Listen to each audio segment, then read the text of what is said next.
Karukutty miracle farm. ഇവിടുത്തെ ബാരി sweet orange taste ചെയ്ത് നോക്കിയിട്ട് തൈ മേടിക്കണം. അതാണ് ഞങ്ങളുടെ മെയിൻ ഗോൾ. നല്ല വിസ്മയ കാഴ്ചകളാണ് ഇവിടെ എല്ലാം. പലതരം ഫ്രൂട്ട്സിന്റെ തൈകളുണ്ട്. ബാരി സ്വീറ്റ് ഓറഞ്ചാണ്. ഞങ്ങൾ കഴിച്ചു നോക്കാൻ പോവാണ്. ഓക്കെ. എൻ്റെ അമ്മ ഇങ്ങനെ പുറത്തേക്ക് വരുന്നുണ്ടാ. ഓ, കണ്ട ഒരു മൂസമ്പി ചായ അല്ലേ? നോക്കൂ എങ്ങനെയാണ്.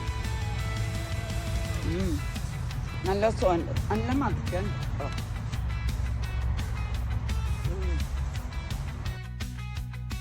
എങ്ങനെയുണ്ട്? മധുരല്ലേ? ഒട്ടും പുളി. അതെ അതെ. കട്ട് ചെയ്ത് കഴിക്കുന്ന ഓറഞ്ചാണ്. ഇവളുടെ ഒരു ഇത് കഴിക്കണം. ഫസ്റ്റ് ടൈം ഞാൻ 3 പ്രാവശ്യമായി ഇവിടെ വരുന്നു. പക്ഷെ കഴിക്കാൻ പറ്റിയത് ഇപ്പോഴാണ്. Thank you miracle farm. അപ്പൊ തൈ മേടിച്ച് പോവല്ലേ? വീണ്ടും വരാം.